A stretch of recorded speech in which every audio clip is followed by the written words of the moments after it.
नमस्कार दोस्तों, शिक्षा सेवा में आपका स्वागत है। आज हम एनसीईआरटी के 9वीं क्लास के पहले चैप्टर हमारे आसपास के पदार्थ के बारे में पढ़ेंगे। आज हम अपने चारों ओर की दुनिया के सबसे बुनियादी सवाल को समझेंगे। मतलब ये हवा, पानी, पत्थर, तारे, ये सब आखिर किस चीज से बने हैं? वैज्ञानिक इसे पदार्थ कहते हैं। बिल्कुल। और इस विषय को हम वैज्ञानिक दृष्टिकोण से देखेंगे कि पदार्थ की परिभाषा क्या है, इसके गुण क्या हैं और ये कितनी अवस्थाओं में पाया जाता है। वैसे प्राचीन भारतीय दार्शनिकों ने पदार्थ को 5 मूल तत्वों में बांटा था: वायु, पृथ्वी, अग्नि, जल और आकाश, जिसे पंचतत्व कहते हैं। हाँ, पंचतत्व। पर आज के जो आधुनिक वैज्ञानिक हैं, वो इसे भौतिक और रासायनिक गुणों के आधार पर वर्गीकृत करते हैं। आज की हमारी चर्चा भौतिक गुणों पर ही केंद्रित रहेगी। ठीक है, तो सबसे बड़ा सवाल ये था कि पदार्थ लकड़ी के टुकड़े की तरह, मतलब कंटिन्यूअस है, या फिर रेत के कणों की तरह छोटे छोटे कणों से बना है। चलिए इसे एक बहुत ही आसान प्रयोग से समझते हैं। सोचिए, अगर एक ग्लास पानी में नमक या शक्कर घोली जाए तो पानी का स्तर बढ़ता नहीं है, तो फिर वो नमक या शक्कर कहाँ गायब हो जाती है? यहीं पर वो आहा वाला क्षण आता है। ये साबित करता है कि पानी के कणों के बीच खाली जगह होती है, जिसे वैज्ञानिक रिक्त स्थान कहते हैं। अच्छा। और नमक के जो कण हैं, वो उन्हीं खाली जगहों में जाकर समा जाते हैं। इससे ये सिद्ध हो जाता है कि पदार्थ असल में कणों से मिलकर बना है। ठीक है, तो पदार्थ कणों से बना है, पर ये कण कितने छोटे होते हैं? मतलब इसका कोई अंदाजा है? इसका अंदाजा पोटेशियम परमैंगनेट के प्रयोग से लगता है। इसके बस कुछ क्रिस्टल, आप सोचिए, बस 2-3 छोटे क्रिस्टल 1000 लीटर पानी को भी रंगीन कर सकते हैं। 1000 लीटर? हाँ, और बार बार उस रंगीन पानी में साफ पानी मिलाने पर भी रंग हल्का होता जाता है, पर गायब नहीं होता। ये प्रयोग दिखाता है कि पोटेशियम परमैंगनेट के एक छोटे से क्रिस्टल में लाखों करोड़ों सूक्ष्म कण होते हैं, जो लगातार छोटे छोटे हिस्सों में बढ़ते रहते शिक्षा हैं। सेवा यूट्यूब मतलब चैनल ये में आपका कण स्वागत इतने है। छोटे हैं कि हम कल्पना भी नहीं कर सकते। बिल्कुल। तो चलिए इन कणों के गुणों को एक एक करके समझते हैं। पहला गुण तो हमने अभी देखा, पदार्थ के कणों के बीच रिक्त स्थान होता है, जैसा कि हमने नमक वाले प्रयोग में देखा। सही कहा। और दूसरा गुण है कि पदार्थ के कण निरंतर गतिशील होते हैं। मतलब उनमें गतिज ऊर्जा या काइनेटिक एनर्जी होती है, वो कभी रुकते नहीं हैं। इसका सबसे अच्छा उदाहरण तो अगरबत्ती है। बुझी हुई अगरबत्ती की महक के लिए तो पास जाना पड़ता है, लेकिन जैसे ही उसे जलाते हैं, उसकी खुशबू पूरे कमरे में फैल जाती है। हाँ, ऐसा इसलिए होता है क्योंकि तापमान बढ़ने से कणों की गतिज ऊर्जा बढ़ जाती है। वो और तेजी से गति करने लगते हैं और हवा में मिलकर हम तक पहुंच जाते हैं। इस प्रक्रिया को विसरण या डिफ्यूजन कहते हैं, और गर्म करने पर विसरण तेज हो जाता है। यही वजह है कि गर्म खाने की महक ठंडे खाने के मुकाबले ज्यादा दूर तक जाती है। सही बात है। और तीसरा गुण, अगर कण हमेशा घूम रहे हैं और उनके बीच जगह भी है, तो चीजें बिखर क्यों नहीं जाती? बहुत अच्छा सवाल। यही तीसरा गुण आता है। पदार्थ के कण एक दूसरे को आकर्षित करते हैं। उनके बीच एक आकर्षण बल काम करता है, जो उन्हें एक साथ बांध कर रखता है। इस बल की मजबूती अलग अलग पदार्थों में अलग अलग होती है। जैसे लोहे की कील में ये बल बहुत मजबूत होता है, चौक के टुकड़े में कमजोर, और रबर बैंड में वो एक अलग तरह का होता है। अच्छा, तो इसी वजह से हम पानी की धार को अपनी उंगली से आसानी से नहीं काट पाते। बिल्कुल, क्योंकि पानी के कण एक दूसरे को आकर्षित करके जुड़े रहते हैं। तो कणों के इन्हीं 3 गुणों के कारण पदार्थ की 3 मुख्य अवस्थाएं होती हैं: ठोस, द्रव और गैस। चलिए पहले ठोस अवस्था को देखते हैं। इनका एक निश्चित आकार, स्पष्ट सीमाएं और स्थिर आयतन होता है। ये कठोर होते हैं। इसमें कुछ दिलचस्प उदाहरण हैं, जैसे रबर बैंड, जो खींचने पर आकार बदलता है पर बल हटाने पर वापस आ जाता है। हाँ, वो ठोस कैसे हुआ? वो ठोस ही है। या फिर स्पंज को लीजिए, वो भी ठोस है पर उसे दबाया जा सकता है। ऐसा इसलिए क्योंकि स्पंज में छोटे छोटे छेद होते हैं जिनमें हवा भरी होती है। जब हम दबाते हैं तो वो हवा बाहर निकल जाती है। समझ गया। अब बात करते हैं द्रव अवस्था की। द्रव का आयतन तो निश्चित होता है, लेकिन आकार नहीं। हाँ, वे जिस बर्तन में रखे जाते हैं उसी का आकार ले लेते हैं। इनमें बहाव होता है, इसीलिए ये तरल होते हैं। और द्रवों में विसरण की दर ठोस की अपेक्षा ज्यादा होती है ना? जी, और ये बहुत जरूरी है। वायुमंडल की गैसें जैसे ऑक्सीजन और कार्बन डाइऑक्साइड पानी में घुल जाती हैं और इसी घुली हुई ऑक्सीजन के कारण जलीय जीव जंतु सांस ले पाते हैं। वाह।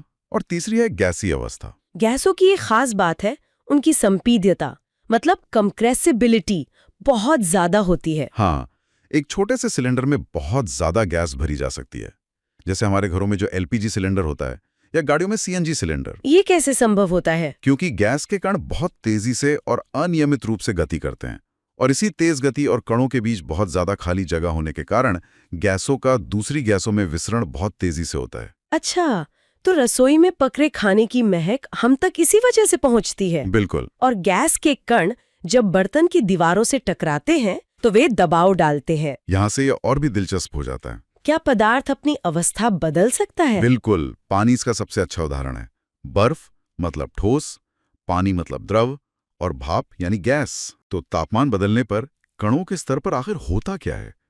जब हम बर्फ को गर्म करते हैं तो उसका तापमान 0 डिग्री सेल्सियस पर आकर तब तक स्थिर रहता है जब तक सारी बर्फ पिघल नहीं जाती। सवाल यह है कि इस दौरान जो हम गर्मी दे रहे हैं वो ऊष्मा कहाँ जाती है? इसे गुप्त ऊष्मा या लेटेंट हीट कहते हैं। ये ऊष्मा तापमान को नहीं बढ़ाती, बल्कि वो एक दूसरा काम करती है। क्या काम? वो कणों के बीच के आकर्षण बल को तोड़ने का काम करती है, ताकि अवस्था ठोस से द्रव में बदल सके। जिस तापमान पर ठोस पिघलकर द्रव बनता है उसे उसका गलनांक या मेल्टिंग पॉइंट कहते हैं। अच्छा, तो यही चीज पानी को उबालते समय भी होती होगी? एकदम सही। जब पानी को 100 डिग्री सेल्सियस पर गर्म किया जाता है तो तापमान तब तक स्थिर रहता है जब तक सारा पानी भाप में नहीं बदल जाता। इसे वाष्पीकरण की गुप्त ऊष्मा कहते हैं। और यही कारण है कि 100 डिग्री सेल्सियस पर भाप से जलने की तीव्रता 100 डिग्री सेल्सियस के उबलते पानी से ज्यादा महसूस होती है, क्योंकि भाप में वो अतिरिक्त छिपी हुई ऊर्जा होती है। कुछ पदार्थ तो ऐसे भी हैं जो द्रव अवस्था में आए बिना सीधे ठोस से गैस बन जाते हैं। शिक्षा सेवा इस प्रक्रिया को आपका स्वागत है। ऊर्ध्वपातन या सब्लिमेशन कहते हैं। हाँ, कपूर या नेफ्थलीन की गोलियां इसका बेहतरीन उदाहरण है। और अवस्था परिवर्तन पर दाब का भी प्रभाव पड़ता है। बहुत ज्यादा। दाब बढ़ाने और तापमान घटाने से गैस को द्रव में बदला जा सकता है। ठोस कार्बन डाइऑक्साइड, जिसे शुष्क बर्फ या ड्राई आइस कहते हैं, इसका एक बहुत अच्छा उदाहरण है। Dry ice? हाँ, दाब कम करने पर ये बिना द्रव बने सीधे गैस में बदल जाती है। चलिए एक और पहेली पर आते हैं। हम जानते हैं कि पानी 100 डिग्री सेल्सियस पर उबलता है, लेकिन गीले कपड़े तो सामान्य तापमान पर भी सूख जाते हैं। यह कैसे होता है? ये वाष्पीकरण या इवेपोरेशन के कारण होता है। ये एक सतही प्रक्रिया है। मतलब द्रव की सतह पर मौजूद कुछ कणों में इतनी गतिज ऊर्जा होती है कि वे आकर्षण बल को तोड़कर वाष्प में बदल जाते हैं। अच्छा, तो ये सतह पर होता है। हाँ, और वाष्पीकरण की दर कई कारकों पर निर्भर करती है, जैसे सतह का क्षेत्रफल। इसीलिए हम कपड़े फैलाकर सुखाते हैं। तापमान, गर्म दिन में जल्दी सूखते हैं। बिल्कुल। आर्द्रता, मतलब नमी वाले दिन में देर से सूखते हैं। और वायु की गति, तेज हवा में जल्दी सूखते हैं। और सबसे मजेदार बात कहते हैं कि वाष्पीकरण से शीतलता होती है। जब द्रव वाष्प बनता है तो वो अपने आसपास से ऊर्जा सोखता है, जिससे आसपास का वातावरण ठंडा हो जाता है। इसके कई दैनिक जीवन के उदाहरण हैं, जैसे हथेली पर एसीटोन या नेल पेंट रिमूवर डालने पर ठंडक महसूस होना। हाँ, होता है। गर्मियों में घड़े का पानी ठंडा होना, या फिर गर्मियों में सूती कपड़े पहनना। सूती कपड़े पसीने को सोख लेते हैं और जब ये पसीना वाष्पीकृत होता है तो शरीर को ठंडक मिलती है। तो क्या पदार्थ की सिर्फ 3 ही अवस्थाएं हैं या कहानी में और भी कुछ हैं? नहीं, कहानी में और भी बहुत कुछ YouTube है। चैनल में आपका स्वागत है। वैज्ञानिक अब 5 अवस्थाओं की चर्चा करते हैं। 5? हाँ, चौथी अवस्था है प्लाज्मा। ये अत्यधिक ऊर्जा वाले और उत्तेजित कणों की अवस्था है, जो आयनीकृत गैस के रूप में होते हैं। ये कहाँ पाई जाती है? सूर्य और तारों में प्लाज्मा के कारण ही चमक होती है। असल में ब्रह्मांड का ज्यादातर पदार्थ प्लाज्मा ही है। अच्छा, और 5वीं अवस्था? और 5वीं अवस्था है बोस-आइंस्टाइन कंडेंसेट, BEC। इसकी भविष्यवाणी भारतीय भौतिक वैज्ञानिक सत्येंद्र नाथ बोस और एल्बर्ट आइंस्टाइन ने की थी। वाह, ये कैसे बनती है? इसे बनाने के लिए सामान्य वायु के घनत्व के 1,00,000वें भाग जितने कम घनत्व वाली गैस को बहुत ही कम तापमान पर ठंडा करके तैयार किया जाता है। मतलब परम शून्य के करीब। हाँ, बिल्कुल। तो आज हमने समझा कि हमारे आसपास का हर पदार्थ छोटे छोटे गतिशील कणों से बना है। इन कणों के गुण ही पदार्थ की ठोस, द्रव और गैस अवस्था को तय करते हैं। और यह भी कि कैसे तापमान और दाब से ये अवस्थाएं बदल सकती हैं। हमने वाष्पीकरण और पदार्थ की दो और नई अवस्थाओं, प्लाज्मा और बीईसी को भी जाना। बिल्कुल।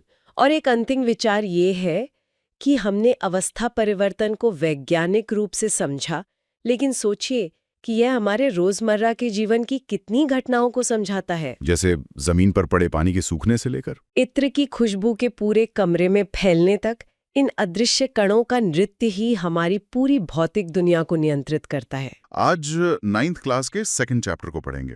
आज हम ये जानने की कोशिश करेंगे कि जिन चीजों को हम रोजमर्रा की जिंदगी में शुद्ध कहते हैं, जैसे शुद्ध घी, शुद्ध दूध या शुद्ध नमक, क्या विज्ञान की नजर में भी वो वाकई शुद्ध हैं? ये सवाल सुनने में जितना सीधा लगता है, इसका जवाब उतना ही दिलचस्प है।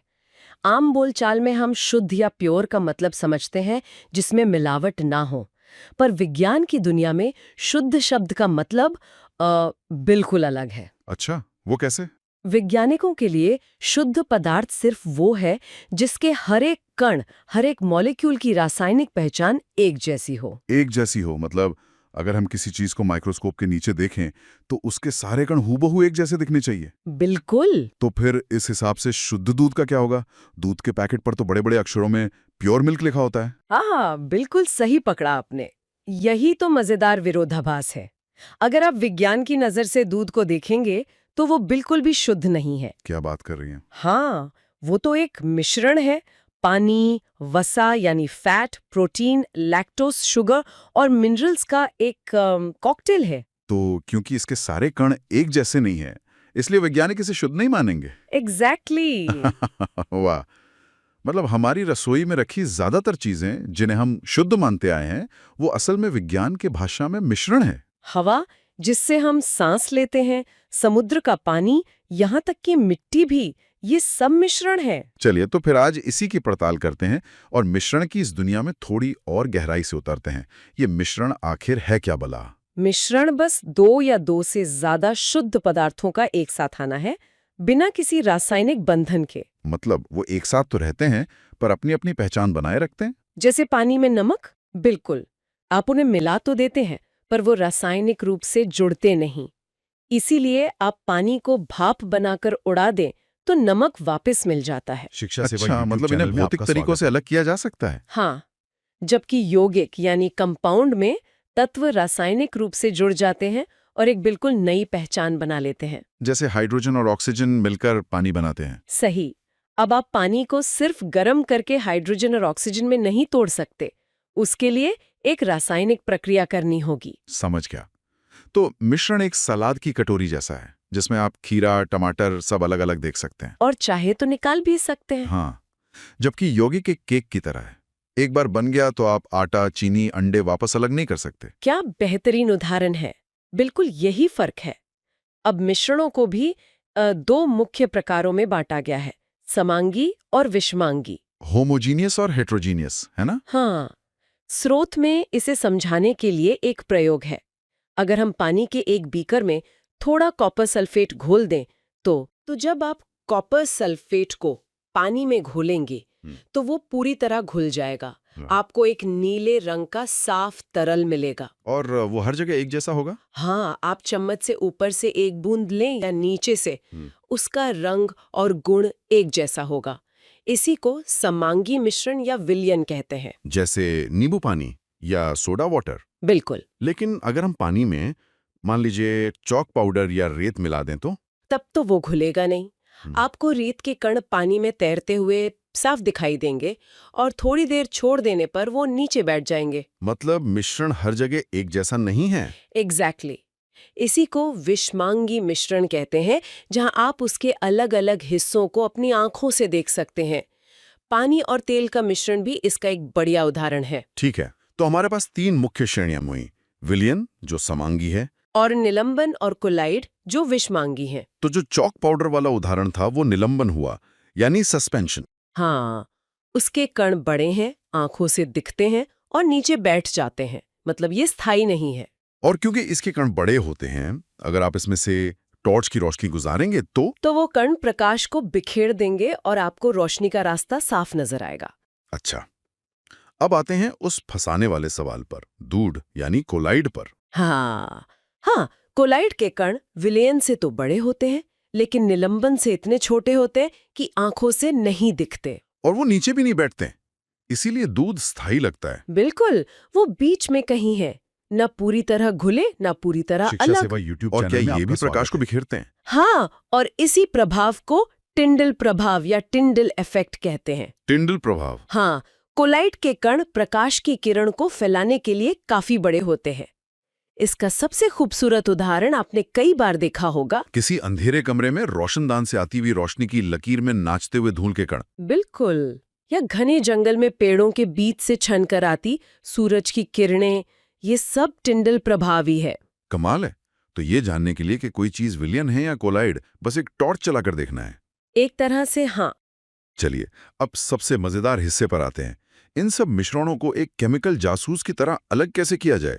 इसके लिए हमारे पास एक पूरी टूल किट है, जिसमें हर तरह के मिश्रण के लिए खास औजार हैं। अच्छा। सबसे आसान से शुरू करते हैं। मान लीजिए स्याही है, जो असल में पानी में घुले हुए रंग का एक विलयन है। हमें सिर्फ रंग चाहिए, पानी नहीं। क्या करेंगे? उसे गर्म कर देंगे, पानी भाप बनकर उड़ जाएगा और रंग पीछे रह जाएगा। इसे वाष्पीकरण या एवेपोरेशन कहते हैं। बिल्कुल सही। पर अब सोचिए, दूध से क्रीम कैसे अलग करते हैं? उसे गर्म करने से तो काम नहीं चलेगा। वो बड़ी बड़ी मशीनें जो डेयरी में बहुत तेजी से गोल गोल घूमती हैं। हाँ, उसे अपकेंद्रीकरण या सेंट्रिफ्यूगेशन कहते हैं। ये तकनीक घनत्व के सिद्धांत पर काम करती है। जब मिश्रण को बहुत तेजी से घुमाया जाता है तो भारी कण बाहर की तरफ धकेल दिए जाते हैं और हल्के कण बीच में ऊपर आ जाते हैं। और दूध में क्रीम हल्की होती है, इसलिए वो ऊपर तैरने लगती है। वाह, ये तो हमारी वॉशिंग मशीन के ड्रायर जैसे ही हुआ, जब वो कपड़ों से पानी निचोड़ती है। हाँ, बिल्कुल। विज्ञान हमारी रोजमर्रा की जिंदगी में ऐसे ही छिपा होता है। इसी तकनीक का इस्तेमाल पैथोलॉजी लैब में खून की जांच के लिए भी होता है। बहुत खूब। अच्छा, अब उस तेल और पानी के मिश्रण पर वापस आते हैं।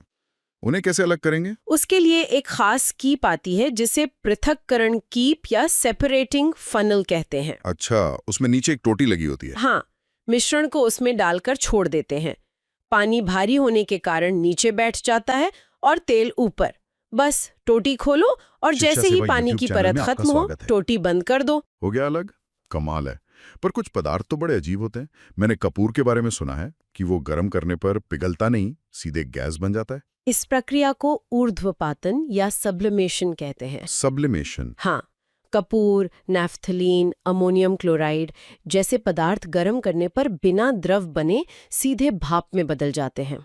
तो अगर ऐसा कोई पदार्थ नमक के साथ मिला हो तो बस उसे गर्म कीजिए, वो पदार्थ भाप बनकर उड़ेगा। उसे किसी ठंडी सतह पर इकट्ठा कर लीजिए, जहां वो वापस ठोस बन जाएगा और नमक नीचे ही बैठा रह जाएगा। ये तो कमाल की ट्रिक है। अच्छा, रंगों को अलग करने की एक और तकनीक का जिक्र है, क्रोमैटोग्राफी। ये क्या चीज है? ये वाकई में एक जादुई तकनीक है। क्रोमा का मतलब ही रंग होता है। अच्छा। सोचिए, एक काली स्याही का धब्बा। आपको लगता है कि वो सिर्फ काला है, पर क्रोमैटोग्राफी हमें बताती है कि वो शायद नीले, लाल और पीले रंगों का मिश्रण है। वो कैसे? इसमें हम एक खास फिल्टर पेपर पर स्याही का धब्बा लगाकर उसे पानी में इस तरह डुबोते हैं कि सिरा सिर्फ पानी को छुए। फिर क्या होता है? फिर होता है असली जादू। जैसे जैसे कागज पानी को सूखता है, पानी ऊपर की तरफ चढ़ता है और अपने साथ स्याही के रंगों को भी ले जाता है। तो एक रेस शुरू हो जाती है। बिल्कुल। जो रंग पानी में ज्यादा घुलनशील होता है, वो पानी के साथ तेजी से ऊपर भागता है। जो कम घुलनशील होता है, वो पीछे रह जाता है। और आपको कागज पर रंगों की एक पूरी परेड दिखाई देती है। हाँ, सब अपनी अपनी जगह पर अलग थलग। ये तकनीक खून से ड्रग्स अलग करने से लेकर फूलों की पंखुड़ियों से रंग निकालने तक में काम आती है। अविश्वसनीय। अब एक आखिरी मुश्किल सवाल। अगर दो ऐसे द्रव हों जो आपस में पूरी तरह घुल जाते हैं, जैसे पानी और एसीटोन, उन्हें कैसे अलग करेंगे? यहाँ हम उनके एक और गुण का फायदा उठाते हैं, उनका क्वथनांक यानी बॉइलिंग पॉइंट। अच्छा, उबलने का तापमान। हाँ, एसीटोन का क्वथनांक पानी से बहुत कम होता है, तो जब हम इस मिश्रण को गर्म करते हैं तो एसीटोन पहले भाप बनना शुरू कर देता है। और उस भाप को हम अलग इकट्ठा कर सकते हैं? बिल्कुल, उसे एक नली से गुजार कर ठंडा कर लेते हैं, जिससे शिक्षा वो सेवा वापस यूट्यूब द्रव चैनल में बन आपका जाता स्वागत है। है। इस प्रक्रिया को आसवन या डिस्टिलेशन कहते हैं। और अगर उनके बॉइलिंग पॉइंट्स बहुत करीब हों तो? उसके लिए हमारे पास आसवन का एक अपग्रेडेड वर्जन है, प्रभाजी आसवन। Fractional distillation. हाँ, इसी विधि से कच्चे तेल को रिफाइनरियों में अलग करके पेट्रोल, डीजल, केरोसिन निकाला जाता है। वाह, ये तो हमारी आधुनिक दुनिया की सबसे जरूरी प्रक्रियाओं में से एक है। यकीनन। अच्छा, हमने पदार्थों को अलग करना तो सीख लिया, पर क्या ये पदार्थ खुद भी बदल सकते हैं? मेरा मतलब है, जब पानी बर्फ बनता है तो क्या वो हमेशा के लिए बदल जाता है? ये एक और महत्वपूर्ण कॉन्सेप्ट है, भौतिक और रासायनिक परिवर्तन। सही। जब पानी बर्फ बनता है तो बदलती है सिर्फ उसकी अवस्था, वो द्रव से ठोस हो गया, पर है तो वो अभी भी H2O ही।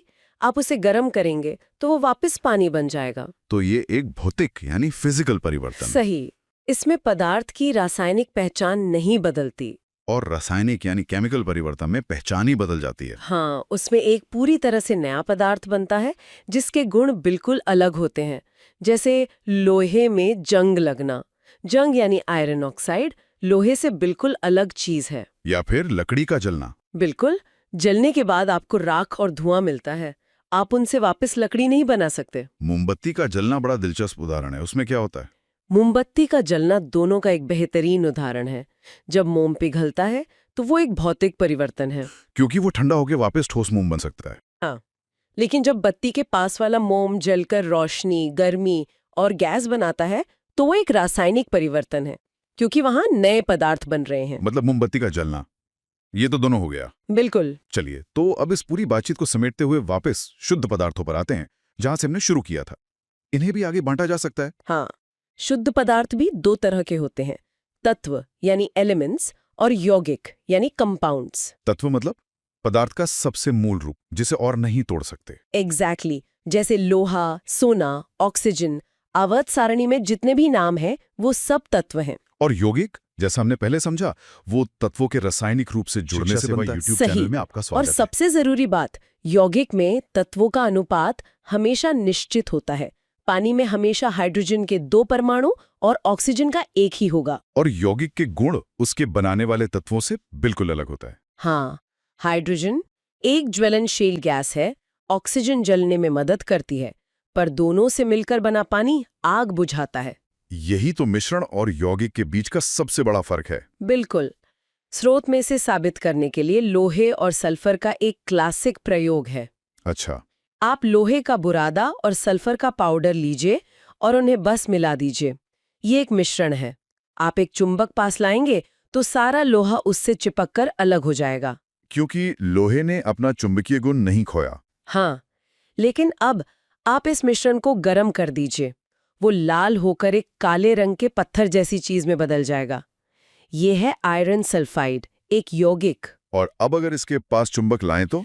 कुछ नहीं होगा। ये ना तो लोहे जैसा दिखता है न सल्फर जैसा। ये एक पूरी तरह से नया पदार्थ है। तो आज हमने समझा कि वैज्ञानिक भाषा में शुद्ध का क्या मतलब है और कैसे हमारे आसपास की दुनिया इन मिश्रणों और यौगिकों से ही बनी है। विलियन की सार्वधाई से लेकर कोलॉइड के छिपे हुए व्यवहार तक और उन्हें अलग करने की इन चालाक तकनीकों तक, ये एक शानदार यात्रा थी। और हमने ये भी देखा कि कैसे तत्वों के सिर्फ साथ रहने और हमेशा के लिए एक हो जाने में जमीन आसमान का फर्क है। ये समझ हमें अपने चारों ओर मौजूद हर पदार्थ को एक नई, ज्यादा गहरी नजर से देखने में मदद करती है। बिल्कुल। आज 9th क्लास के तीसरे चैप्टर को पढ़ेंगे। ये अध्याय है परमाणु एवं अणु। सुनने में तो मतलब स्कूल का एक सामान्य सा चैप्टर लगता है ना? पर आज हम देखेंगे कि कैसे हजारों साल पुराने एक आइडिया ने पूरी मॉडर्न साइंस की नींव रखी। बिल्कुल। और कैसे दुनिया की हर चीज, चाहे वो हम हो, ये माइक हो, कुछ बहुत ही सरल नियमों पर काम करती है। हाँ, आज हम इस कहानी की एक तरह से परतों को खोलेंगे। हम स्रोतों के आधार पर यह समझने की कोशिश करेंगे कि विचार आखिर आए कहाँ से। हाँ। और ये सिर्फ कोई अकादमिक अभ्यास नहीं है, नहीं, बल्कि ये समझने की कोशिश है कि वैज्ञानिकों ने उस अदृश्य दुनिया के रहस्य कैसे सुलझाएं। हम दार्शनिकों के विचारों से शुरू करेंगे और जॉन डाल्टन के उस क्रांतिकारी सिद्धांत तक पहुंचेंगे और देखेंगे कि कैसे मोल की अवधारणा ने रसायन विज्ञान को हमेशा के लिए बदल दिया। तो चलिए फिर समय में पीछे चलते हैं, बहुत पीछे, लगभग 500 ईसा पूर्व। हमारे स्रोतों के मुताबिक भारत में एक दार्शनिक हुए महर्षि कणाद। उन्होंने एक बड़ा ही दिलचस्प विचार सामने रखा। क्या था वो? उन्होंने कहा कि अगर हम किसी भी पदार्थ को, जिसे वो द्रव्य कहते थे, तोड़ते जाएं और तोड़ते जाएं, अच्छा, तो आखिर में एक ऐसा कण बचेगा जिसे और नहीं तोड़ा जा सकता, और उन्होंने उसे नाम दिया परमाणु। परमाणु मतलब परम अणु, सबसे छोटा। बिल्कुल। और दिलचस्प बात यह है कि ये विचार सिर्फ यहीं तक नहीं रुका। एक और भारतीय दार्शनिक पकुधा कात्यायन ने इसे और आगे बढ़ाया। अच्छा। उनका कहना था कि ये परमाणु अकेले नहीं घूमते, बल्कि समूहों में, मतलब संयुक्त रूप में मौजूद होते हैं, और इन्हीं समूहों के अलग अलग मेल से हमें तरह तरह के पदार्थ मिलते हैं। मतलब उस जमाने में भी लोग इस पर इतना गहरा सोच रहे थे। हाँ। और सिर्फ भारत में ही नहीं, लगभग उसी समय ग्रीस में भी डेमोक्रिटस और ल्यूसिपस नाम के दार्शनिकों ने भी यही कहा था। सही बात है। उन्होंने इन अविभाज्य कणों को एटमॉस कहा, जिसका मतलब भी वही होता है, जिसे काटा न जा सके। तो ये सब दार्शनिक विचार थे, है ना? हाँ, बस विचार। किसी ने इसे साबित तो नहीं किया था। बिल्कुल सही। ये सब तर्क और कल्पना पर आधारित था।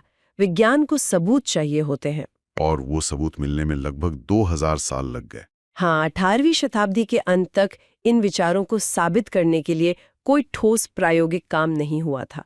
तब तक केमिस्ट्री एक तरह से अंदाजे का खेल थी। और फिर एंट्री होती है एंतोइन एल लवाइजिए की, फादर ऑफ मॉडर्न केमिस्ट्री, जिन्होंने केमिस्ट्री को अंदाजे के खेल से निकालकर एक असली विज्ञान बनाने की शुरुआत की। इन्होंने रासायनिक संयोजन के 2 बहुत ही महत्वपूर्ण नियम दिए। पहला था द्रव्यमान संरक्षण का नियम, law of conservation of mass. हाँ, यह केमिस्ट्री की आधारशिला है। ये नियम कहता है कि किसी भी रासायनिक अभिक्रिया के दौरान द्रव्यमान न तो बनता है और न ही नष्ट होता है, वो बस अपना रूप बदलता है। बिल्कुल। हमारे स्रोत में एक बड़ा अच्छा प्रयोग का जिक्र है। सोचिए, एक बंद फ्लास्क है, उसके अंदर एक छोटी टेस्ट ट्यूब में एक केमिकल X और फ्लास्क में दूसरा केमिकल Y। हाँ, हम उस पूरे सेटअप को तौलते हैं।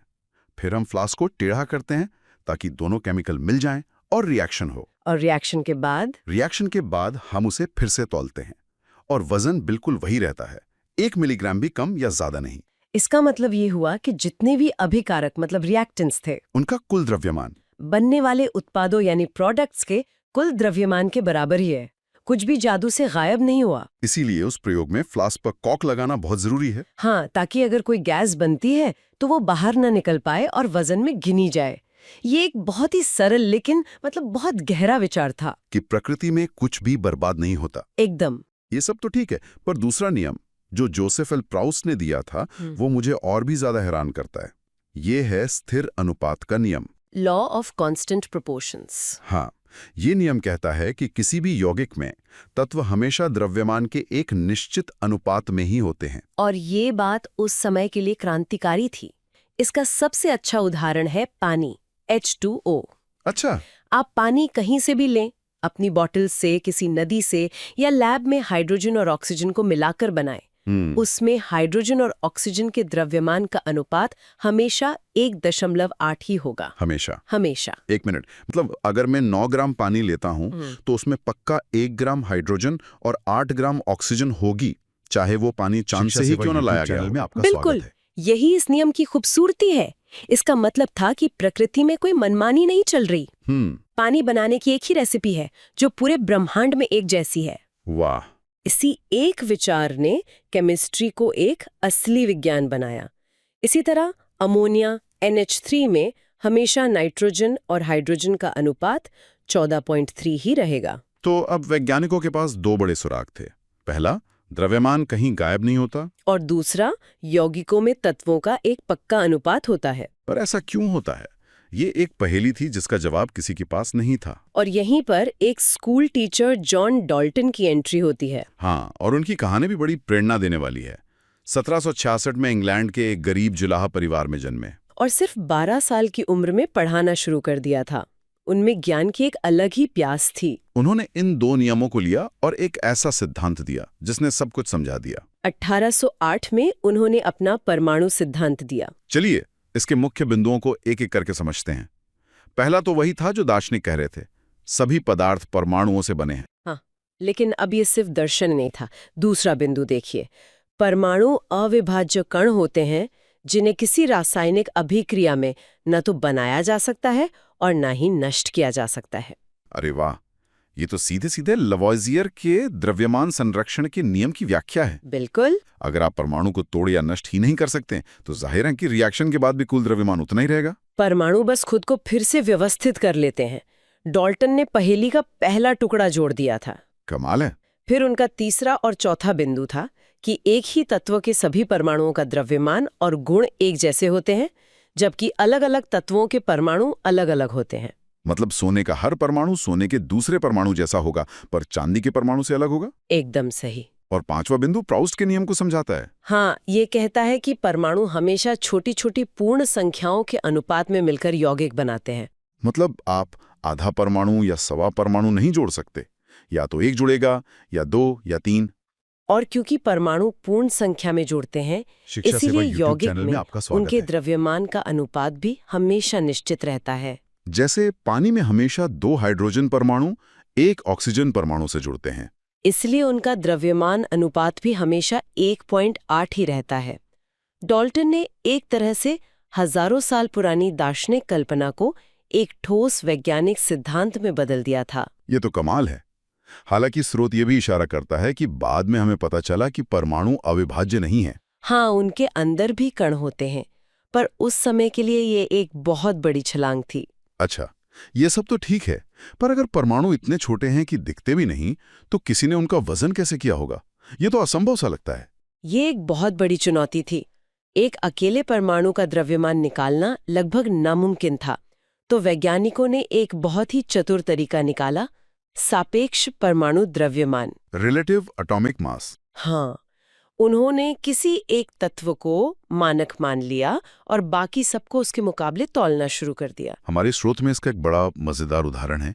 मान लीजिए एक फल वाला है जिसके पास वजन करने वाले बाट नहीं है। वो एक तरबूज उठाता है और तय कर लेता है कि इसका वजन 12 यूनिट है।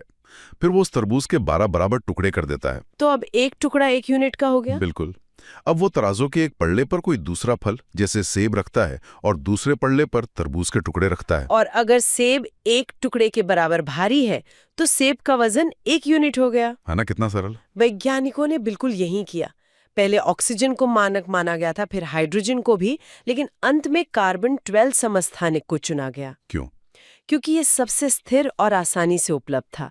तो कार्बन 12 के एक परमाणु के द्रव्यमान के 112वें हिस्से को मानक इकाई यानी 1 U मान लिया गया। अच्छा, यूनिफाइड मास। जी। तो बाकी सभी तत्वों का वजन इसी 1 U के मुकाबले में किया जाता है। जैसे हाइड्रोजन का परमाणु द्रव्यमान 1 U है, इसका मतलब वो कार्बन 12 के 112वें हिस्से के बराबर भारी है। और ऑक्सीजन का 16 U है, मतलब वो उस इकाई से 16 गुना भारी है। हाँ, ये एक बहुत ही सरल समाधान था एक बहुत ही मुश्किल समस्या का। और इन्हीं परमाणुओं को दर्शाने के लिए प्रतीकों का इस्तेमाल हुआ। डाल्टन के अपने कुछ प्रतीक थे जो थोड़े जटिल थे। बाद में बर्जीलियस ने सुझाव दिया कि तत्व के नाम के पहले 1 या 2 अक्षरों का इस्तेमाल किया जाए, जो आज तक चल रहा है। जैसे हाइड्रोजन के लिए H, कार्बन के लिए C। हाँ, और कुछ के प्रतीक उनके लैटिन नामों से लिए गए, जैसे सोने के लिए AU, जो उसके लैटिन नाम ऑरम से आया है। ठीक है, तो अब हमें पता है कि परमाणु क्या हैं,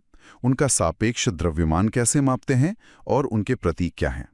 पर स्रोत कहता है कि ज्यादातर परमाणु अकेले नहीं रहते। सही बात है। वे या तो अणु मतलब मॉलिक्यूल्स बनाते हैं या आयंस। ये क्या हैं? इन्हें आप परमाणुओं के परिवार की तरह समझ सकते हैं।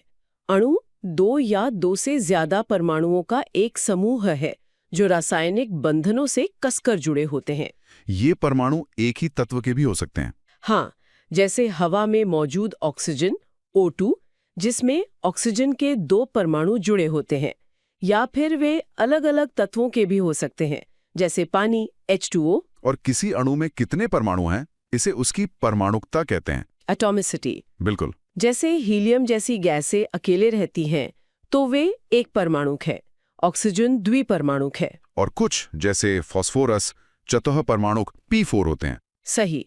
और दूसरा तरीका जिससे परमाणु मौजूद रहते हैं वो है आयन के रूप में। आयन मतलब आवेशित कण, चार्ज्ड पार्टिकल्स। हाँ, जब कोई परमाणु इलेक्ट्रॉन खो देता है या पा लेता है तो वो आयन बन जाता है। धातुएं इलेक्ट्रॉन खोकर धन आवेशित आयन यानी धनायन बनाती हैं। और अधातुएं इलेक्ट्रॉन पाकर ऋण आवेशित आयन यानी ऋणायन बनाती हैं। एकदम सही। हमारा साधारण नमक सोडियम क्लोराइड NaCl इन्हीं आयनों Na+ और Cl- से बना है। अब यहाँ से कहानी और दिलचस्प होती है। हमें पता है कि परमाणु जुड़कर यौगिक बनाते हैं, पर कौन सा तत्व किससे जुड़ेगा और कितने अनुपात में ये कैसे तय होता है? यहीं पर संयोजकता मतलब वैलेंसी का कॉन्सेप्ट आता है। संयोजकता को आप किसी तत्व की जुड़ने की क्षमता या उसके हाथ की तरह समझ सकती हैं। हाथ। हाँ, शिक्षा सेवा हर YouTube तत्व चैनल के में आपका पास स्वागत दूसरे है। तत्वों से जुड़ने के लिए एक निश्चित संख्या में हाथ होते हैं। स्रोत में ऑक्टोपस और इंसान का एक बेहतरीन उदाहरण है। हाँ, बताइए। मान लीजिए एक ऑक्टोपस के 8 हाथ हैं और एक इंसान के 2। अगर एक ऑक्टोपस को कुछ इंसानों को इस तरह पकड़ना है कि उसके सारे 8 हाथ इस्तेमाल हो जाएं, तो उसे कितने इंसान पकड़ने होंगे? सीधी सी बात है, हर इंसान के 2 हाथ हैं तो ऑक्टोपस के 8 हाथों को व्यस्त करने के लिए 4 इंसानों की जरूरत पड़ेगी। बिल्कुल। अगर हम ऑक्टोपस को O और इंसान को H माने तो सूत्र बनेगा OH4। तब पता हो तो आप सूत्र लिख सकते हैं। जैसे एल्युमिनियम की संयोजकता 3+ है और ऑक्सीजन की 2-। तो सूत्र लिखने के लिए हम इनके प्रतीकों Al और O को लिखते हैं, उनकी संयोजकता ऊपर लिखते हैं और फिर उन्हें क्रॉसओवर कर देते हैं। मतलब Al के नीचे 2 और O के नीचे 3 आ जाएगा। हाँ, सूत्र बन गया Al2O3 एल्युमिनियम ऑक्साइड। और ये हाथ या संयोजकता ही केमिस्ट्री का असली खेल है। बिल्कुल, ये तय करती है कि कौन सा तत्व किससे जुड़ेगा, क्यों कुछ चीजें विस्फोटक होती हैं और कुछ शांत। और क्यों कार्बन, जिसकी संयोजकता 4 है, इतने सारे अलग अलग तत्वों से जुड़कर जीवन का आधार बन पाया। अब हम इस अध्याय के सबसे महत्वपूर्ण और शायद सबसे मुश्किल हिस्से पर आते हैं, मोल संकल्पना। The mole concept. हाँ, आणविक द्रव्यमान निकालना तो आसान है, बस अणु में मौजूद सभी परमाणुओं के द्रव्यमान को जोड़ दो, जैसे पानी का हुआ 18U। पर यह मोल क्या चीज है? मोल एक तरह से रसायन यज्ञों की गिनती की इकाई है। जैसे हम केले दर्जन में गिनते हैं या अंडे ट्रे में। हाँ, वैसे ही केमिस्ट परमाणुओं और अणुओं को मोल में गिनते हैं, क्योंकि परमाणु इतने छोटे और इतने ज्यादा होते हैं कि उन्हें एक एक करके गिनना असंभव है। पर एक मोल में कितने कण होते हैं? स्रोत में एक बहुत बड़ी संख्या दी गई है, 6.022 × 10⁻23। हाँ, ये संख्या इतनी बड़ी है कि दिमाग चकरा जाए। इसे समझने की कोशिश करते हैं। 6.022 के आगे 23 जीरो। ये नंबर इतना बड़ा है कि अगर आप धरती पर मौजूद रेत के हर कण को गिने तब भी ये संख्या पूरी नहीं होगी। बाप रे। हम इतने छोटे और इतनी बड़ी संख्या में कणों की बात कर रहे हैं। लेकिन इतनी बड़ी और अजीब संख्या की जरूरत ही क्यों पड़ी? हम सीधे ग्राम में बात क्यों नहीं कर सकते? एक सरल संख्या जैसे 1 लाख या 1 करोड़ क्यों नहीं चुनी गई? यही इस अवधारणा का सबसे शानदार हिस्सा है। अच्छा, ये अजीब सी संख्या इसलिए चुनी गई क्योंकि ये हमारी 2 दुनियाओं को जोड़ती है। परमाणुओं की अदृश्य दुनिया जिसे हम यू में मापते हैं और हमारी सेवा प्रयोगशाला YouTube की चैनल में दुनिया आपका स्वागत जिसे है। हम ग्राम में मापते हैं। 1 मिनट, वो कैसे? किसी भी पदार्थ के 1 मोल यानी 6.022 × 10 की 23 कणों का द्रव्यमान ग्राम में ठीक उतना ही होता है जितना उसके एक परमाणु या अणु का द्रव्यमान यू में होता है। क्या सच में इतना आसान है? हाँ, मतलब कार्बन के एक परमाणु का द्रव्यमान 12 यू है, तो क्या 1 मोल कार्बन का वजन ठीक 12 ग्राम होगा? बिल्कुल। और पानी के एक अणु का द्रव्यमान 18 यू है, तो 1 मोल पानी का वजन 18 ग्राम होगा। एकदम सही, यही इसकी खूबी है। आवोगाद्रो संख्या वो जादुई पुल है जो बहुत छोटी इकाई यू को हमारी जानी पहचानी इकाई ग्राम से जोड़ता है। वाह। अब एक केमिस्ट को अगर 18 ग्राम पानी चाहिए तो उसे पता है कि उसके पास ठीक 1 मोल यानी 6.022 × 10 की 23 पानी के अणु हैं। ये गणना को अविश्वसनीय रूप से आसान बना देता है। तो आज हमने पदार्थ के सबसे छोटे कण की एक लंबी कहानी को समझा। हमने देखा कि कैसे प्राचीन दर्शन से लेकर आधुनिक विज्ञान तक परमाणु का विचार विकसित हुआ। हमने द्रव्यमान संरक्षण और स्थिर अनुपात के नियमों को जाना। और देखा कि कैसे डाल्टन के सिद्धांत ने इन सबको एक साथ पिरोया। यहाँ एक विचार छोड़ने लायक है। हाँ, डाल्टन का सिद्धांत इस बात पर टिका था कि परमाणु अविभाज्य है, उसे तोड़ा नहीं जा सकता। लेकिन हमारे स्रोत ने यह संकेत दिया कि परमाणु के अंदर भी और भी छोटे कण होते हैं। वे कण क्या हो सकते हैं, और उनकी खोज ने पदार्थ, ऊर्जा और ब्रह्मांड के बारे में हमारी पूरी समझ को कैसे बदल दिया। आज का हमारा विषय है परमाणु की संरचना, यानी स्ट्रक्चर ऑफ एन एटम। हम ये जानेंगे कि पदार्थ की सबसे छोटी इकाई, जिसे हम परमाणु या एटम कहते हैं, आखिर दिखती कैसी है और समय के साथ हमारी ये समझ कैसे विकसित हुई। बिल्कुल, हम जॉन डाल्टन के शुरुआती विचारों से लेकर आज के आधुनिक क्वांटम मॉडल तक का सफर तय करेंगे। और ये कहानी खोजों, कुछ शानदार प्रयोगों और कह सकते हैं बहुत ही दिलचस्प विचारों से भरी है। चलिए इस गहरी पड़ताल में उतरते हैं। तो सबसे पहले ये परमाणु का विचार आया कहाँ से? जहां तक मुझे याद है, ये ग्रीक शब्द एटमॉस से आया है। हाँ, एटमॉस, जिसका मतलब है अविभाज्य, यानी वो चीज जिसे और तोड़ा नहीं जा सकता। और इसी विचार को एक वैज्ञानिक आधार दिया जॉन डाल्टन ने 1800 के दशक में। उनकी एटॉमिक थ्योरी, हाँ, उसके कुछ मुख्य बिंदु थे, है ना? बिल्कुल। पहला कि सभी पदार्थ छोटे छोटे कणों से बने हैं, जिन्हें परमाणु कहते हैं। दूसरा, ये परमाणु अविभाज्य होते हैं, उन्हें ना तो बनाया जा सकता है, नहीं नष्ट। और तीसरा कि एक ही तत्व के सारे परमाणु हर तरह से एक जैसे होते हैं, द्रव्यमान में, गुणों में। सही कहा। और अलग अलग तत्वों के परमाणु मिलकर यौगिक यानी कंपाउंड्स बनाते हैं। ये एक बहुत अच्छी शुरुआत थी, लेकिन जल्द ही पता चला कि परमाणु उतना भी अविभाज्य नहीं है। हाँ, पता चला कि उसके अंदर भी कुछ कण मौजूद है। और यहीं से कहानी में पहला मोड़ आया, इलेक्ट्रॉन की खोज के साथ। वो सब एक कैथोड रे ट्यूब प्रयोग से शुरू हुआ था। 1897 में जे थॉमसन ने यह साबित किया कि कैथोड किरणें असल में बहुत छोटे नेगेटिव चार्ज वाले कणों से बनी हैं। और इन्हीं कणों को इलेक्ट्रॉन नाम दिया गया। इन पर नेगेटिव चार्ज होता है और इनका द्रव्यमान तो लगभग न के बराबर होता है। हाँ, हाइड्रोजन परमाणु के द्रव्यमान का लगभग 11,837वां हिस्सा। अब यहाँ एक सवाल उठा कि अगर परमाणु में नेगेटिव चार्ज है और पूरा परमाणु इलेक्ट्रिकली न्यूट्रल है, तो इसमें पॉजिटिव चार्ज भी होना ही चाहिए। बिल्कुल। और इसी तर्क ने प्रोटॉन की खोज का रास्ता खोला। सही कहा। प्रोटॉन एक पॉजिटिव चार्ज +1 वाला कण है और इसका द्रव्यमान लगभग हाइड्रोजन परमाणु के बराबर होता है। और बाद में न्यूट्रॉन की भी खोज हुई, जिस पर कोई चार्ज नहीं होता, और उसका द्रव्यमान भी प्रोटॉन के लगभग बराबर ही होता है। तो ये तीन बन गए परमाणु के मूलभूत कण, इलेक्ट्रॉन, प्रोटॉन और न्यूट्रॉन। तो अब हमारे पास 3 खिलाड़ी तो थे, पर सवाल ये था कि ये एक परमाणु के अंदर व्यवस्थित कैसे हैं। इसका पहला मॉडल जे थॉमसन ने ही दिया था, है ना? हाँ, जिसे प्लम पुडिंग मॉडल या हम अपने यहाँ तरबूज मॉडल भी कह सकते हैं। अच्छा, तरबूज मॉडल, ये सुनने में मजेदार लगता है भी। उन्होंने कल्पना की कि परमाणु एक पॉजिटिव चार्ज का गोला है, मतलब जैसे तरबूज का लाल वाला हिस्सा, और इलेक्ट्रॉन उसमें तरबूज के बीजों की तरह धसे हुए हैं। बिल्कुल। ये मॉडल परमाणु की उदासीनता तो समझाता था, लेकिन आगे के प्रयोगों को नहीं समझा सका। और यहीं पर आते हैं अर्नेस्ट रदरफोर्ड अपने मशहूर गोल्ड फॉयल यानी सोने की पन्नी वाले प्रयोग के साथ। हाँ, 1911 में। ये प्रयोग परमाणु की हमारी समझ को हमेशा के लिए बदलने वाला था।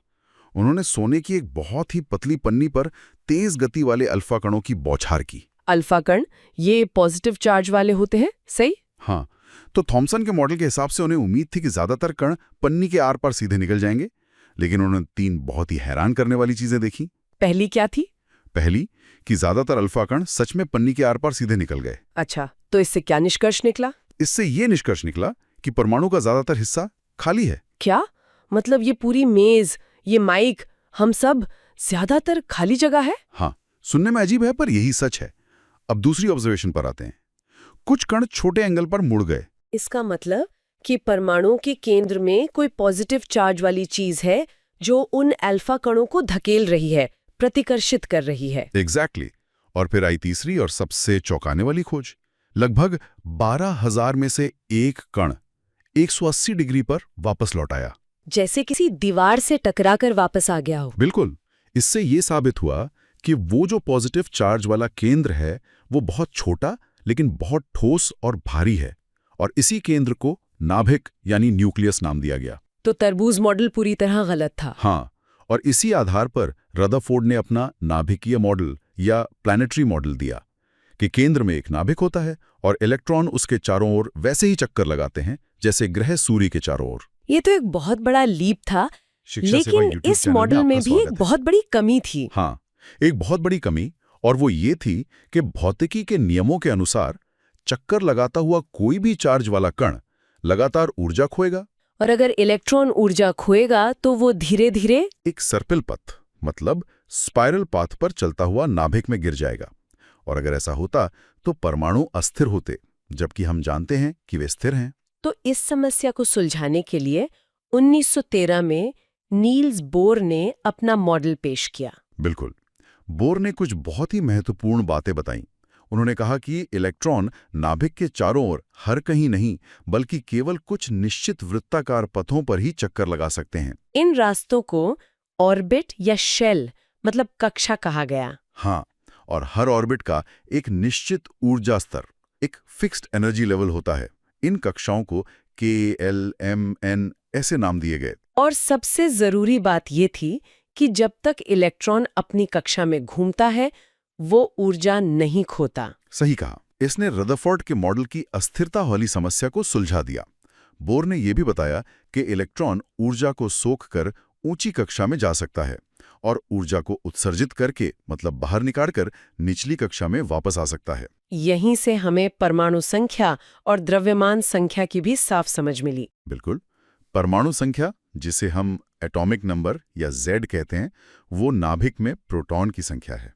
और द्रव्यमान संख्या यानी मास नंबर या A वो प्रोटॉन और न्यूट्रॉन की कुल संख्या है। और इसी से हमें आइसोटोप और आइसोबार का भी पता चलता है। हाँ, आइसोटोप्स एक ही तत्व के वे परमाणु होते हैं जिनकी परमाणु संख्या तो समान होती है, लेकिन द्रव्यमान संख्या अलग होती है। क्योंकि उनमें न्यूट्रॉन की संख्या अलग-अलग होती है। जैसे हाइड्रोजन के 3 आइसोटोप हैं, प्रोटियम, ड्यूटेरियम और ट्रिटियम। और आइसोबार आइसोबार अलग-अलग तत्वों के वे परमाणु होते हैं जिनकी द्रव्यमान संख्या A समान होती है, लेकिन परमाणु संख्या Z अलग होती है। बोर ने यह भी बताया कि इन कक्षाओं में इलेक्ट्रॉन भर्ती कैसे हैं। हाँ, इसे बोर-बरी योजना, बोर-बरी स्कीम कहते हैं। इसके अनुसार किसी कक्षा में अधिकतम 2n² इलेक्ट्रॉन हो सकते हैं, जहां n कक्षा की संख्या है। और सबसे बाहरी कक्षा में 8 से अधिक इलेक्ट्रॉन नहीं हो सकते। यही ऑक्टेट नियम है। बिल्कुल, और यही नियम उत्कृष्ट गैसों मतलब नोबल गैसेस की स्थिरता को समझाता है। तो बोर का मॉडल काफी सफल रहा, लेकिन ये भी पूरी कहानी नहीं थी। नहीं थी। ये सिर्फ एक इलेक्ट्रॉन वाले परमाणु को ही ठीक से समझा पाता था। और जीमन प्रभाव जीमन इफेक्ट जैसी चीजों की व्याख्या नहीं कर सका। विज्ञान को अभी और आगे जाना था। और इसके बाद जो विचार आए उन्होंने तो सब कुछ ही बदल दिया। हाँ, 2 क्रांतिकारी विचार। पहला डी ब्रॉगली का। हाँ, उन्होंने कहा कि पदार्थ की प्रकृति दोहरी होती है। वो कण और तरंग, पार्टिकल एंड वेव, दोनों की तरह व्यवहार करता है। 1 मिनट, मतलब इलेक्ट्रॉन सिर्फ एक कण नहीं बल्कि एक तरंग भी है? ये तो बहुत अजीब बात है। यही क्वांटम मैकेनिक्स की दुनिया है। और अगर इलेक्ट्रॉन एक तरंग है तो उसकी सटीक स्थिति का पता लगाना मुश्किल होगा, असंभव होगा। और यही दूसरा क्रांतिकारी विचार है हाइजेनबर्ग का अनिश्चितता का सिद्धांत, हाइजेनबर्ग्स अनसर्टेनिटी प्रिंसिपल। इसके अनुसार आप किसी इलेक्ट्रॉन की सटीक स्थिति और सटीक संवेग यानी मोमेंटम का एक ही समय पर पता लगा ही नहीं सकते। तो इसका मतलब बोर के जो निश्चित ऑर्बिट थे वो विचार तो पूरी तरह से गलत हो गया। पूरी तरह से। तो अब सवाल था कि अगर इलेक्ट्रॉन निश्चित रास्तों पे नहीं घूमते तो वे आखिर होते कहाँ हैं? तो इसका जवाब क्या है? वे ऑर्बिटल में होते हैं। ऑर्बिटल कोई रास्ता नहीं है, ये नाभिक के चारों ओर का वो 3D क्षेत्र है जहां इलेक्ट्रॉन के पाए जाने की संभावना सबसे अधिक होती है, एक प्रोबेबिलिटी क्लाउड की तरह। तो अब हम ऑर्बिट से ऑर्बिटल पर आ गए हैं, एक निश्चित रास्ते से एक संभावना के बादल तक। बिल्कुल। और इन ऑर्बिटल्स और उनमें मौजूद इलेक्ट्रॉनों की जानकारी देने के लिए क्वांटम संख्याओं यानी क्वांटम नंबर्स का इस्तेमाल होता है। ये एक तरह से इलेक्ट्रॉन का पूरा पता बताती है ना? हाँ, कह सकते हैं। मुख्य रूप से 4 क्वांटम संख्याएं हैं। पहली है मुख्य क्वांटम संख्या, जिसे n कहते हैं। ये मुख्य ऊर्जा शेल और ऑर्बिटल का आकार बताती है। दूसरी है दिगंशी क्वांटम संख्या।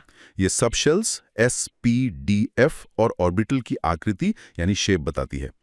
जैसे S ऑर्बिटल गोलाकार होता है और P ऑर्बिटल डंबल के आकार का। ठीक है। और तीसरी है चुंबकीय क्वांटम संख्या M। ये स्पेस में ऑर्बिटल का ओरिएंटेशन बताती है। और चौथी है स्पिन क्वांटम संख्या S, जो इलेक्ट्रॉन के अपने अक्ष पर घूमने की दिशा बताती है, +½ या -½ तो इन ऑर्बिटल्स में इलेक्ट्रॉन भरने के भी कुछ नियम होंगे? हाँ, बिल्कुल। 3 मुख्य नियम हैं। पहला है ऑफ-बाउ का सिद्धांत। इलेक्ट्रॉन सबसे पहले सबसे कम ऊर्जा वाले ऑर्बिटल में भरते हैं। ठीक है, लोएस्ट एनर्जी फर्स्ट। दूसरा है पाउली का अपवर्जन सिद्धांत, पॉलीज एक्सक्लूजन प्रिंसिपल। ये कहता है कि किसी भी परमाणु में 2 इलेक्ट्रॉनों की चारों क्वांटम संख्याएं समान नहीं हो सकती। इसका मतलब एक ऑर्बिटल में अधिकतम 2 इलेक्ट्रॉन आ सकते हैं और उनके स्पिन विपरीत होने चाहिए।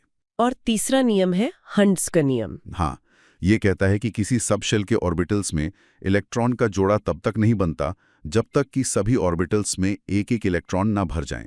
इसी वजह से आधे भरे और पूरे भरे ऑर्बिटल्स को अतिरिक्त स्थिरता मिलती है। तो हमने एक अविभाज्य कण से सफर शुरू किया था और नाभिक और उसके चारों ओर इलेक्ट्रॉन के एक संभाव्यता बादल, एक प्रोबेबिलिटी क्लाउड तक पहुंच गए हैं। ये वाकई विज्ञान की एक अद्भुत यात्रा है। बिल्कुल, और ये दिखाता है कि कैसे विज्ञान कोई अंतिम सत्य नहीं है, बल्कि एक प्रक्रिया है। ये नए सबूतों के साथ खुद को लगातार बेहतर बनाता है और हमारी समझ को और गहरा करता है। ठीक है दोस्तों, मिलते हैं अब किसी अगले वीडियो में। तब तक के लिए और इस वीडियो को देखने के लिए आपका बहुत बहुत धन्यवाद।